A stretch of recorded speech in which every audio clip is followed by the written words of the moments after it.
But we had lived, again, like you said, in Northern Virginia, Fairfax County Public Schools, some of the best public schools in the country. Exactly. And when we moved back home and went to Mitchell, you got to realize Mitchell's where a lot of my pawpaw's people had went to school. My auntie Jessica went to Mitchell. My uncle Chester went to Mitchell. My cousins that went to Mitchell. You know, it's like it's a pretty big family school for generations of us. And my uncle was the head coach of the football team. And I played football the first year. My brother Tim was actually the real athlete, and he played until he graduated. I became the team manager the second year, but my uncle was the coach, and so it just sort of had fit that this would be a good place for us to go and to be. And when I went there, I got one book in geometry, nothing in English, nothing in government, nothing in any of the other classes. And having left a place that has so many resources, they had a book for you at school, a book for you at home. They had school buses. If you ran track, which I did and Tim did, God rest his soul, we would get a bus home to drop us off, right? Because they wanted you to participate in Mm. things after school, model you in and stuff like that. And they really invested. But when we went back home, that was not the case at all. And so it was probably 7, 8, 9 weeks in. I told my parents, I said, I'm going to go to the school board because this isn't fair. There's no way we are being denied resources when I had learned there were other schools within Memphis, White Station, Central, other schools that actually did have advanced placement courses, did have the honors courses and the resources. So, Doc, I went to the school board. We waited maybe 4 or 5 hours because at that time, this is going back, but 15 years ago, the 16 years ago now, they had public comment at the end of meetings. I It was not remember. at the beginning. Nowadays, you can go and you can get public comment at the beginning and then you can leave the meeting.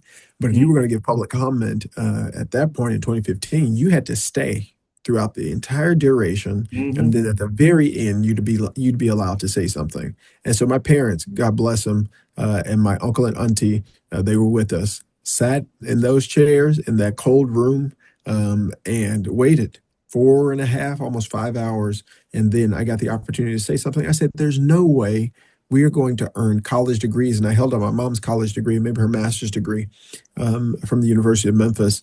And the one textbook I had, a geometry book. And I said, there's no way we're going to get this without these. We deserve AP courses. We deserve honors courses. We deserve investment. And in the next 2 days, two 18-wheelers worth of trucks drove to Mitchell and unloaded textbooks after textbooks after textbooks. I mean, Wow. filled the entire front lobby with textbooks, and Pearson was written on the side of them. And many of my classmates were proud about it. Some of them were upset. They were like, now we're going to have homework. And I'm just like, listen, man, we can't be getting deprived. Like, that's not fair. Ultimately, we got a new principal. That principal got reassigned. We got a great principal. We got new technology. We got teachers in almost all of the classrooms. I think 3 or 4 advanced placement courses, several honors courses, and many other people I graduated with have went on to the military. Many of them went to higher education, whether that's Southwest or went to schools like Bowdoin, like me. And it was a necessary infusion of investment. And I was a teenager at that time. But that same spirit is something that continues to carry me forward. I represent Mitchell in the State House now. This is the same community that has been deprived for so long. And we can talk about, some of the fights we're in with Byhalia Pipeline to Elon Musk. It's no coincidence.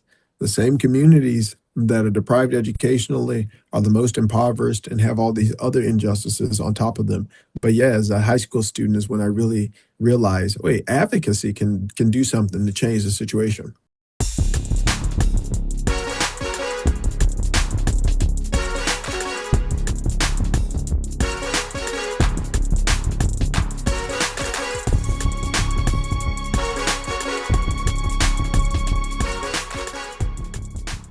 Justin J. Pearson is a member of the Tennessee House of Representatives, representing the 86th district that covers parts of the city of Memphis. He was elected in January 2023 in a special election to succeed Barbara Cooper. When he was sworn into office at the age of 28, Pearson became the third youngest lawmaker serving in the Tennessee House of Representatives. He and fellow state representative Justin Jones were expelled in April 2023 by participating in a gun control protest on the House floor. He was reappointed by unanimous vote of the members present of the Shelby County Board of Commissioners. Pearson is currently running in the Democratic primary for Tennessee's 9th Congressional District in 2026. We welcome to with Noel Hutchinson, State Representative Justin Pearson. We are so honored to be able to talk to State Representative Justin J. Pearson. Many of you know him. I would tease him a little bit and say he's the star of stage and screen, but seriously, he's doing great work in the state of Tennessee, and he is running to be the next congressman of the 9th Congressional District. Honored to be having this conversation with you, sir. Oh, I'm honored to be here with you. Thank you so much for making the time and having me. Yes, sir. Well, let me just ask you a blunt question. Why you? Why should we make you the next congressman of the 9th Congressional District? Yeah, I mean, it's a simple reason is it's really not about me. It's about us. It's about our ability to create a community that is more fair, more equitable, and more just. And if you are seeing the gas prices at the gas prices at the gas pump, or the food prices at the grocery store, you know that the way that things are currently going isn't the way we can keep for them to be if we're going to make it through this. And our campaign is people powered, it's people centered with the idea that, again, it doesn't center me and who I am, but it really centers our community and our community's need from Shelby County to Williamson County. Well, we're going to open that up some more, ladies and gentlemen, but let me start here. Tell us about your background, because you know a lot of times people just go right into you're running for the district, or people might go right into the time when you and Justin Jones were put out of the state legislature. They go into all of these things that have, I guess, cachet. But Right. I want to know about you. Where are you from? How did you start? Kind of give us a quick snippet of you. No, I appreciate that because people sometimes forget when you're in these politics that you're a person, right? I have an amazing wife, I have an amazing family, but I'll take it back here. So I'm from Westwood, so we're Southwest Memphis, born and bred for 4 generations, and I'm a seventh generation Tennessean. And so we've been in this community and been in this state a long time, and our roots run deep. We grew up financially poor but spiritually rich, is what I tell folks. My parents were working minimum wage and as a truck driver when they heard a sermon in 1995 at Mississippi Boulevard Christian Church preached by Reverend Dr. Alvin O'Neill Jackson, who's sort of a god grandfather to us. And the sermon was, I thought it, I called it, I saw it, I bought it, and now I've gotten it. And it was Mm. about having some vision going into the 21st century about the life that you wanted to lead. And my parents, who were working minimum wage jobs, had 5 sons. 4 sons at the time, would soon have 5, said, you know what, we got to go to school. We're going to get bachelor's degrees and master's degrees. And from the year I was born until I was 14, I watched my parents accomplish those tasks, right? Now, it was not without struggle, Doc. I'll be honest with you. You know, we had some roach infested, some termite infested apartments that we survived through. My mom was the first advocate I've ever known. She got us moved from a rundown apartment into a nice townhouse because of just the conditions that they were in. But that struggle, right, really has built me into who I am, because the question that will always happen for me is like, why, who is responsible for fixing this? Right? Who's responsible for making sure we actually do have school supplies and making sure we do have, uniforms and things like that? We were blessed. A lot of people from our church community gave us things. Some of my aunts and uncles would give my parents a little cash here and there. But the system, now that I'm older, I know the words, the system was overall failing us. My parents were struggling. They had kids as teenagers and they were struggling to make it. And there was no real way for them to do that, but they were striving, and we had 2 big matriarchs, my grandmamas, who really were support systems, and them going to get education, that changed the trajectory of our life. But by the time my dad finishes, and my dad's a pastor, by the time my dad finishes at Howard University, uh, I'm 14, 15 years old when we moved back to Memphis, and I'm a few years away from going to college myself, right? So all my life, Mm. I'm seeing them graduate with these robes on, and now it's sort of my turn to go and do this and following in their legacy and in their step. But I grew up for public service oriented parents and with a deep abiding faith and service and commitment. And I tell people I'm a Matthew 25 politician and preacher. That is what we do for the least of these. And I when you've like come from that. the bottom, that makes a difference to how you decide to govern and how you decide to speak up. I like that Matthew 25 reference. But now let me stay here for just a quick second. Now, Mhm. when you left Virginia, the DC, Virginia area or DMV, Yep, and came back home, you wound up in Mitchell High School because that's the high school for Westwood. that's right. And you noticed there was a difference between where you were and Mitchell. And that Mhm. kind of fueled your activism. Talk about that for just a little bit. Absolutely. So that was probably the first time that I understood activism. I understood advocacy.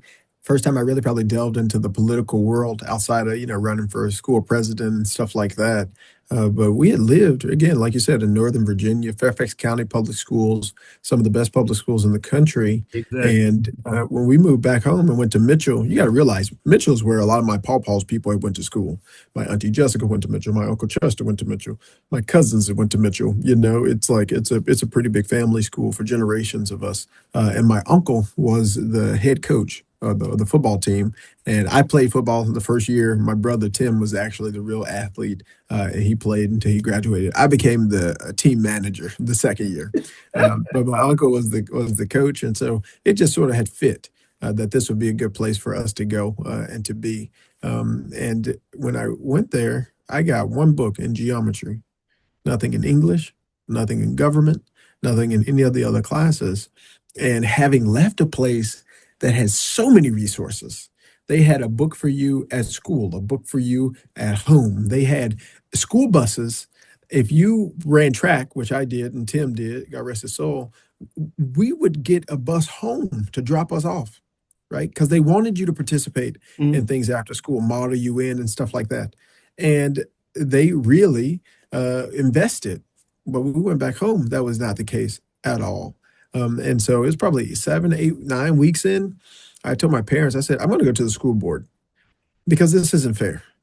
There's no way we are being denied resources when I had learned there were other schools within Memphis, White Station, Central, other schools that actually did have advanced placement courses, did have the honors courses and the resources. So, Doc, I went to the school board.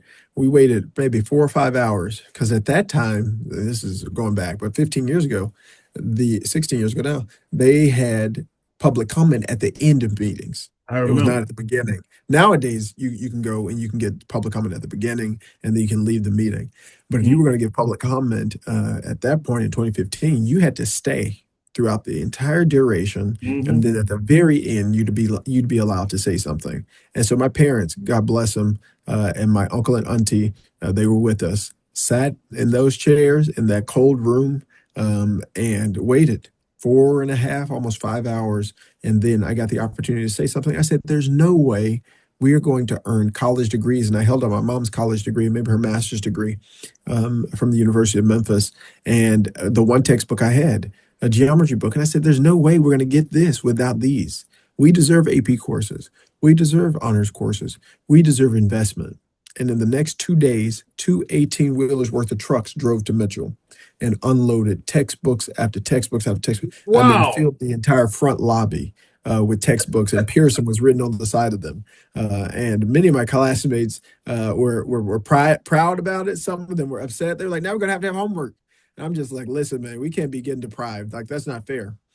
Ultimately, we got a new principal. That principal got reassigned. We got a great principal. We got new technology. We got teachers in almost all of the classrooms. I think 3 or 4 advanced placement courses, several honors courses, and many of the people I graduated with have went on to the military. Many of them went to higher education, whether that's Southwest or went to schools like Bowdoin, like me. And it was a necessary infusion of investment. And I was a teenager at that time. but that same spirit is something that continues to carry me forward. I represent Mitchell in the state house now. This is the same community that has been deprived for so long, and we can talk about some of the fights we're in with Byhalia pipeline to Elon Musk. It's no coincidence the same communities that are deprived educationally are the most impoverished and have all these other injustices on top of them. But yeah, as a high school student is when I really realized, wait, advocacy can do something to change the situation. And see, that also points to the fact that there were others that could have been advocates that weren't. And you stepped up as a teenager and got Mhm. results. So Yep, now let's open this up just a little bit. So now you did that. So now let's fast forward a few years. You went to college in Maine, right? that's right, You Bowden. you came back from there. Mhm. And now here it is. We have a pipeline getting ready to be built Mhm. running through Westwood. Mhm. And many persons that I know, and you know them if I named them, were for the Mhm. pipeline. People that That's look right. like us. They were like, yes, let's have the pipeline. You and your folk in that community said, heck Mhm. no, we're not Yep. doing it. So talk about that whole experience because y'all were David fighting Goliath. And you That's know how that turns out from the word. that's right. David won. So talk That's to us about that. Yeah, one, I always tell people that. I say, my favorite was one of my favorite stories in the Bible because you already know how it ends. And I See? think in this moment in our lives, that's really important words, right? We know how the story ends. There's going to be some heartaches, some tribulations, some battles in between, but we know how the story ends, and that's good encouragement for the journey ahead. So, look, I mean, one thing between college and when people probably got to know me six years ago now, fighting the pipeline. One of the jobs I had was a special assistant to the CEO of a $175 million nonprofit focused on workforce development, working with some Fortune 500 companies to put more Black, African American, Latino young people between the ages of 18 and 29 into corporate America. And Mm, I did a lot of philanthropic work. We raised, $80 million a year. The CEO, who's a good supporter and mentor of mine, we'd raise, 20 million a year. And it was my job and responsibility to help steward, build relationships, keep people informed about what was going on, build PowerPoint presentations and such, so that they know where their investments are going and what difference it's making in so many people's lives. And I would do that for, our employees, 1,000 employees. I'd do that for our top supporters and donors.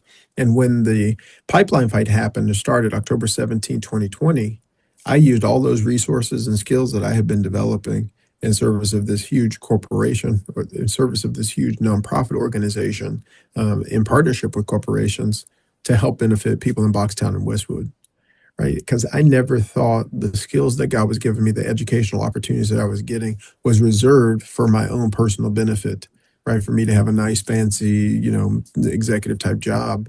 It was always like, how can I be of service to my community? And in fact, one of the reasons I was at that job in the first place was because I had decided after Trump had gotten elected, and after I had my first job for 6 months or so, I needed a business card that could improve the lives of the people I saw every day. That mm. was my intention. That was my focus. That's why I actually ended up working there and worked my way up to be working with the in the CEO's office. Well, when that pipeline project came about, I called everybody I knew. I talked to my parents. I talked to our family in Westwood, and no one had even heard about it because they had actually intended in February to be pushing this process through, right? And I just moved home in February. But due to the pandemic, they were delayed and they were forced to meet with the community because of Dr. Barbara Ward Cooper. She forced them to meet with the community on October 17, 2020. Has she not done that, my predecessor, right to the seat, has Yeah. she not done that, that fight probably would have never materialized in the way that it did. And so Memphis Community Against the Pipeline was actually born October 17, 2020. And we built a coalition of Black folks in Boxtown and Westwood, of white folks in Midtown, Uptown, and Downtown. We had people, we met with the Chamber of Commerce, the NAACP, Climate Reality Project. We built coalition, which is one of the skills that I have and that I bring to elected office, you got to be able to build relationships with people of all different stripes, all different types, in order to be able to move the needle on issues. And whether that's legislatively or outside the legislative process, that's the job. And that's what we did. We built an amazing coalition that ultimately included lawyers, communications folks, other nonprofits, like I said, neighborhood associations who use the power of Clyde Robinson and Molly Robinson and Scotty Fitzgerald and Greg Fitzgerald and Marie Odom, who refused to sell their land to this company. No matter how much money they were giving them, they said, no, we're not going to sell. And when I first met them, we didn't have attorneys, but I told them we were going to find them an attorney. And we did. We found the Southern Environmental Law Center. We were able to get them attorneys. Birch Porter and Johnson joined with Scott Crosby, George Nolan. I mean, we built this whole thing. So we had attorneys, we had communications, and this is all happening at the height of the pandemic. I remember. This is happening at the height of the pandemic. We're meeting with city council and county commissions via Zoom at their meetings, trying to convince them to not sell land to the pipeline company, trying to convince them to pass resolutions against the pipeline company. And a lot of people were hands off from the top to the bottom. They were hands off. They didn't want to do anything. But ultimately, Mayor Strickland at the time refused to give them permits. The county commission refused to sell them land. The city council passed resolutions that are non-binding, but still made a statement that they were against the pollution and the pipeline. And after 9 months of work every single day, for many hours a day, we were successful. July 2nd, 2021, they canceled that project. And that was the start of our environmental justice, the reviving of our environmental justice movement that stretches back to 68, obviously, with the sanitation worker strike. But for me, it was just a continuation of what I believe, which is we serve the last, the lost, and the least of these.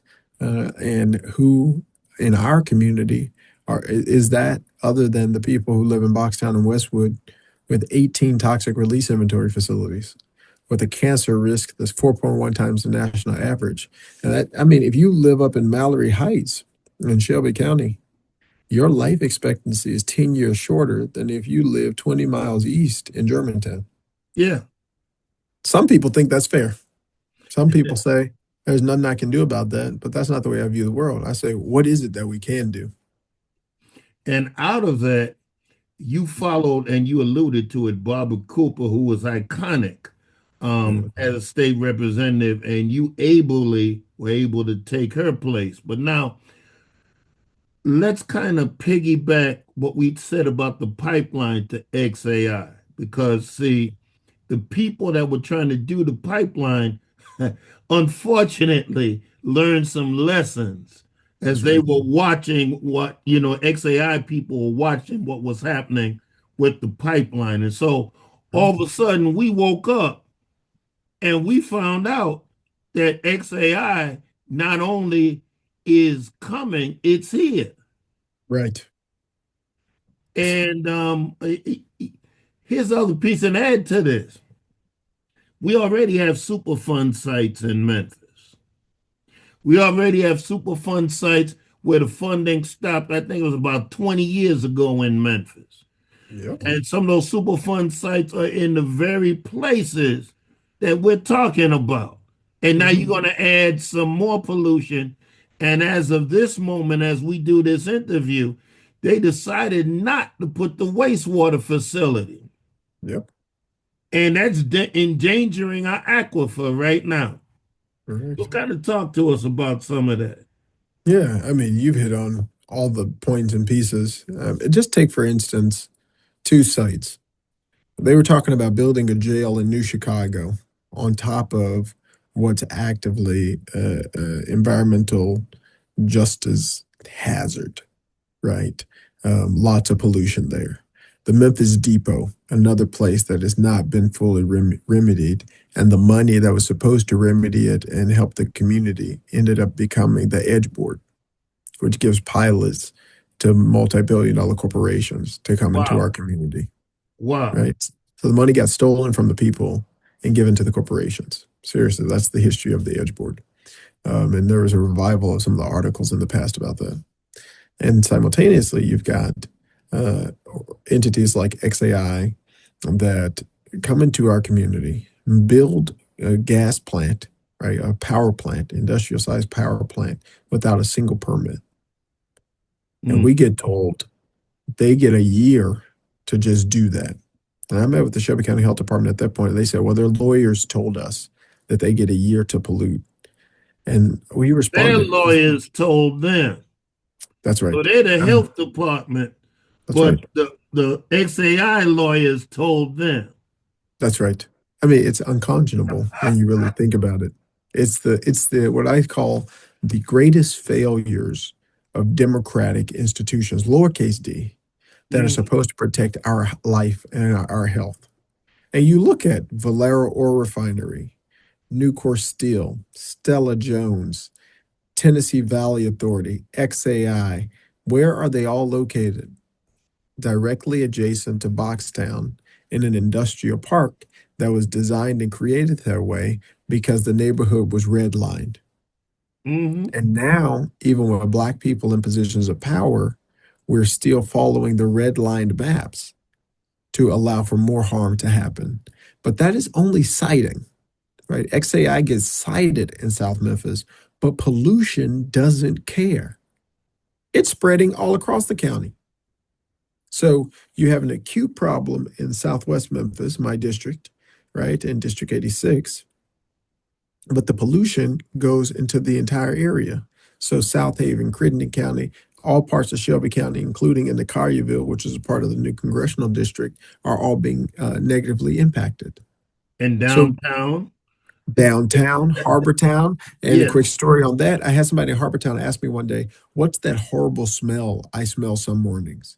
It's like sulfur or something burning. And I just looked her in the eyes and I said, it's pollution. And I did 5 town halls in 10 days on air pollution, teaching people about nitrogen oxides and about the consequences of smog and things like that. And she was like, I never knew this. You have Harbortown and Boxtown in the same state district breathing the same horrible pollution, despite the levels of income being disproportionately higher in Harbortown than in Boxtown, right? But the people in Boxtown and Westwood have been fighting for a long time. And I hear some people tell me, why don't you all ever stand up against Valero? We tried, right? When they tried to expand the amount of pollution that they would be allotted. The Tennessee Valley Authority wanted 6 more gas turbines. We said no, we fought against that and attended the public hearing. But a lot of people who complain, they're never at the hearings to actually speak up alongside us, right? They complain about the people who do speak up, but that's the Chamber of Commerce, trying to dictate who says what, when, and how. But that's why we need people who are just unbought in politics. But the consequences, I have to be honest with you, have been very severe for Shelby County.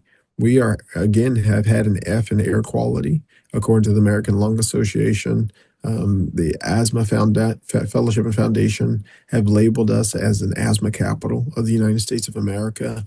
And now down in South Haven, Elon Musk has been permitted 41 gas turbines. And then on top of that, has illegally placed another 40 gas turbines in the community, which is ultimately going to produce over double the amount of pollution than the Memphis International Airport to power one computer. And simultaneously, they're going to pump at least 1 billion gallons of water from our aquifer for each facility every year.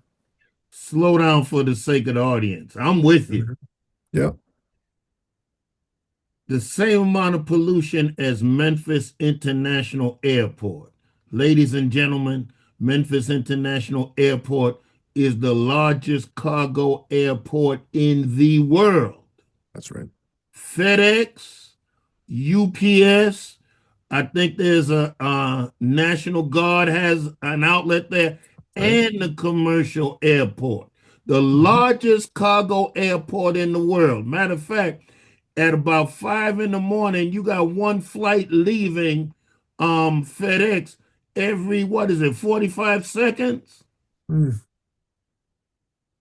So keep that in mind when you hear this figure. That's a mhm. lot of pollution. It's a lot of Secondly, pollution. and this happened to one of my cousins. She lives down in Georgia. There Mhm. is a site down in Georgia, one of these type sites. They drain so much water from the local water table that the water pressure dropped. Hmm. She lives a mile and a half from where that data center is. And the water pressure just dropped. Imagine what's getting ready to happen to Memphis if they do not put this water facility in. Because this is the aquifer for not only Memphis, but for the That's right. outlying areas. That's right. That's right. I, I I mean, mean to interrupt you, but I want to no, that's slow right. this down Yeah. because people have to, when they hear you say certain things the Hmm. way you did, they may let it do this, but you can't let it do that. That's right. This is critical, y'all. I'm No, sorry, go ahead. no, you're absolutely spot on. And I think sometimes when I'm talking about these things, I don't think folks recognize the urgency of the situation we are in, where billionaires are consistently making more money while exploiting our community. And a lot of the activism and advocacy that I do, and a lot of the legislation that I fight for, is quite simply to improve the quality of our lives. Because my brother, God rest his soul, had asthma his whole life. Too many kids can't breathe in the summertime. We had a football player last year in Shelby County die from respiratory problems being out, just playing football. This is not normal.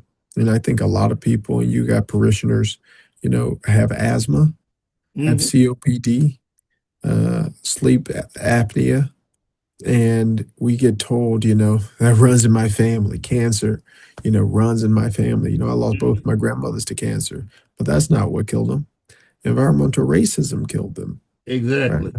That we get to name these things for Yeah. what they are, because these are some intentional choices being made by these corporations that are being allowed, okay, by the Land Use Control Board, being allowed by the mayors of our city and our county, being allowed by our health department to kill us. Yeah. I've done the funerals of at least 10 persons that Mm. lived around the Home Depot, the defense depot. Sorry, Yeah. defense depot. I did at least 10 funerals. They had all kind of crazy cancers. They died in their 60s and early 70s, and they were relatively healthy. But when the cancer from the environmental racism got them, Hmm. that was it. That was it. And Defense Depot, that's the thing. There's a great article said we glow in the dark. The type of ailments of the people in South Memphis near the Defense Depot are so rare. I mean, Frank W. Johnson, Marquita Bradshaw have been doing a lot of work on this, Yeah, but the illnesses are so rare that it can only be tied to that place, right? And in the soil where the mustard gas was leaking, that they dug a hole and they put it in, impacted those whole neighborhoods. yeah, But again, the federal government, our congressmen, any of them, none of them have made that a priority of cleaning and repairing the harm that was done there. And that's the thing we're missing right now with a lot of our elected officials in Memphis and Shelby County. It's who's going to fight for us, who's going to advocate for us, because the conditions we are in at the end of the day, I don't care what political whatever people are, like this just isn't fair. It isn't fair that the same communities keep bearing the burdens. It isn't fair the same communities get the same pollution cited. Because if AI was so necessary, XAI was so necessary, that people in South Haven are losing sleep, right? Are getting sick and traumatized because of the noise pollution. If it's so good and so necessary, why can't these things be built next to the politicians who want them? that's Right? a good question. Go build it next to your house. Hmm. Go build it next to your house. And then you get told by people like John Gillespie and Mayor Muscle White, or the others, these are built in industrial parks. Well, the industrial parks were not chosen by coincidence. There were certain communities who said, if you do that, we'll leave. And you instead said, well, we'll put it in the lower income white area. We'll put it in the lower income black area. We'll put it in Exactly. the places where we don't think they have political power, Exactly. right? to resist. And then you get Exactly. someone like me who refuses to be silent, refuses to back down, and they say, well, you're just making noise. You just want to be on TV. Not you're fighting for your life, because I live 3 miles away from XAI, my wife and I, and my family and I, right? Like they don't want to say you're fighting for the life of your constituents. And I tell them these aren't just my constituents, they're also my neighbors. They don't want to accept that they're hurting humans, right? And so they try and pin it on, well, that person is just trying to make noise. But then you bring 500 people to public hearings about pollution, and still they're like, oh, there's been a lot of misinformation. And then crazily enough, Trump's EPA comes in and says, the people in Boxtown and Westwood were right. Elon Musk illegally polluted their air and was required to get a permit. And it's wrong that the health department, the mayors, everybody else didn't make them get a permit. And they took that same roadmap and did it in Mississippi. It's like we got to have some more courageous leaders who read, right? Who read the facts. Don't just use talking points from the chamber. That's really what's going on. The people at the top are just manipulating, and it's devastating us. Well, now let's just a few more things. Well, let's kind of segue because I want you to talk about your life in the Tennessee House. All right. Yeah. And let's start with when they gave you and Justin Jones the left foot of this fellowship. Hmm. Now, I was so proud of the day when it came back to Shelby County, and I was there when Shelby County said, we're not standing for this. We're going to make him the temporary person so he can come back and get reelected. And we looked at folk and said, don't you dare run in that race Yeah. because we have a man. So, kind of talk about what helped to shape that and then what has led up to this point. Because, and I know I'm making the question long, but I'm doing it for a reason. One of the things that has been said is, well, he doesn't pass legislation. He Hmm. doesn't do this. He doesn't do that. But I want you to paint the atmosphere because people need to understand and know what you're up against. I've been up there a few times, so I have an idea. But the Yeah. average person doesn't have a clue. So talk to us. Yeah. No, I think for people who have never been up here, I encourage you to come. You need to come and see and witness what it is like to have people demean, to be derogatory, to silence voices, to shame you for speaking up on behalf of your community, to feel the racism, to feel the patriarchy, to feel the sexism of this place. It's toxic to serve in the Tennessee General Assembly and the Tennessee House of Representatives. And the people who say, well, you haven't passed legislation. My previous opponent hadn't passed a bill in Congress since 2023 in 3 years.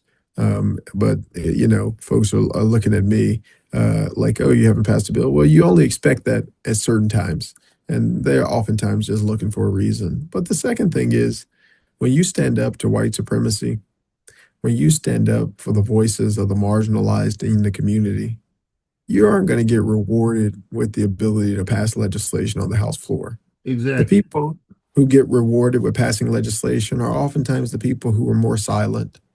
I mean, there are Democrats who supported the Charlie Kirk Act.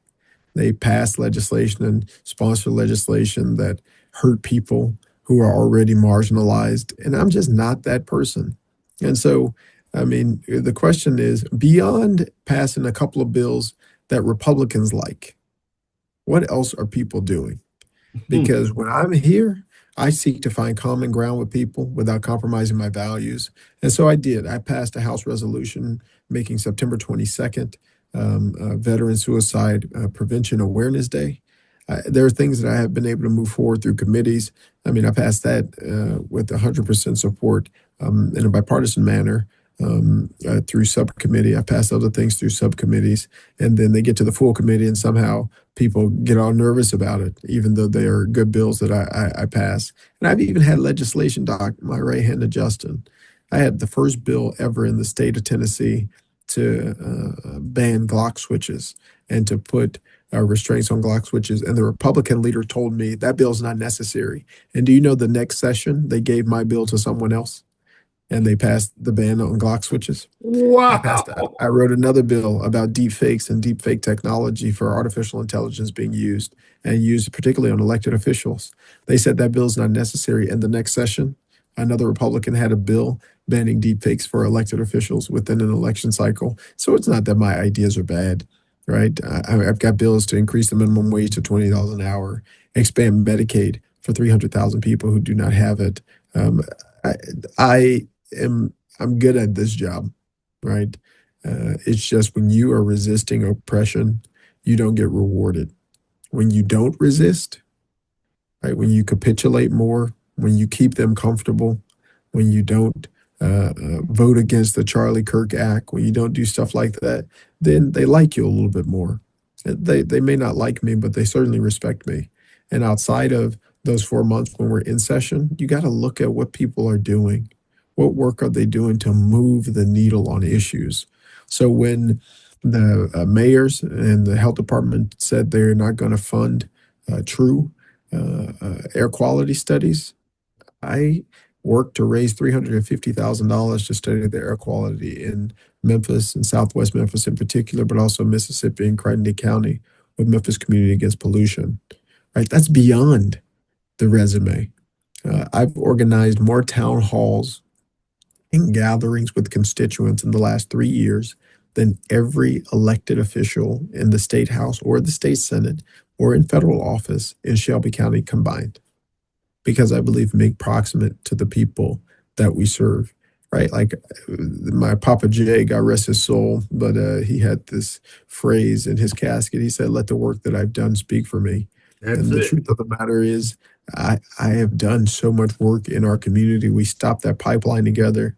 We shut down sterilization services of Tennessee, which was one of the most significant polluters in Shelby County that caused a significant amount of the cancer for people who lived around Florida Street. Right, it was 40 times more carcinogenic. And it wasn't a law that stopped that. It was community organizing and relationship building. It wasn't a law that made Elon Musk apply for a permit for the gas turbines that he had. It was our community organizing with Exactly. younger people and older people. It was cross racial, right? To having black folks and white folks and Asian folks and Latino folks. Like that's what it takes. And you've got so many, of these more pritsy corporate type politicians who say, you know what, that's not my job. It's not my job to protest. It's not my job to organize people. It's not my job to build power. My job is to be quiet enough to be allowed to pass some bills. And look at where our community is. None of those bills stopped us from having 25% of people in poverty. None of those bills stopped 40+% of our kids being in poverty. None of those bills they passed stopped them from taking the only black majority district in the state of Tennessee. Right. But had they been fighting as we fought 3 years ago, going to the well of the House floor to end gun violence, had they had that energy over the last 3 years, maybe the authoritarianism streak that Republicans are on would have been stifled some. But I appreciate people coming into the fight at this point, but you have to sustain it. And I guarantee you, this next session, for the people who did stand up, for the people who did speak up, I don't think they're going to be rewarded by the Republicans with the ability to pass legislation. And we as a people need a better litmus test. Our United States Congressman hasn't even held a town hall since last August. All that's going on in the country hasn't held a single town hall. I've held 12 of them. We've got to expect more from these people who are in elected office, including me. And I'm okay with that. Hold me accountable. But when your city councilor and your county commissioner and your state representative and your state senator can only hold meetings to raise money from you, but they can't hold any meetings to educate you.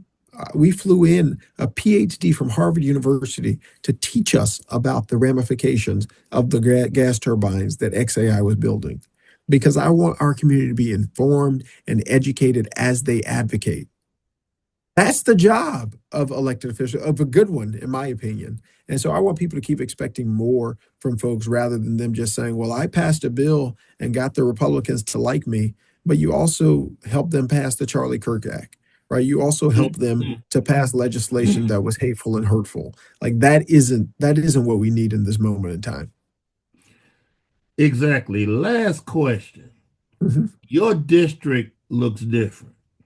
A little bit. Yeah, quite a little bit. What would you say are the pressing issues for this elongated district? It's ridiculous. The district stretches from Whitehaven to Rutherford County. That's what, a 200-mile gap? Just about. So, and then I think it takes on a piece of the county that has Columbia in it, if I'm correct. That's right. So, Mhm. what are some of the issues of that district as Mhm. you see it? Yeah. I mean, two of the biggest things I think that people are dealing with is the affordability crisis, number one, which is why we're running to make life more affordable for people. The reality is we need to increase folks' wages, and if people are on Social Security, they need more money to keep up with the rising cost due to inflation, due to tariffs, and things like that. And some of our seniors need more money because they're actually raising their grandkids. And so that's why part of my proposal and plan going into Congress is to have a Social Security plus, because a lot of our seniors are doing way more than they're being properly compensated for, and helping to raise grandkids and things, that's another job. And so, one, we just have to make life more affordable in the grocery tax on people, because that's a regressive tax that we know disproportionately hurts and harms poor people, right? That could automatically give, I think it's $1,400 back into the pockets of individuals if we just cut the grocery tax in and of itself. I Yeah. think the other thing is healthcare. People need access to good health care.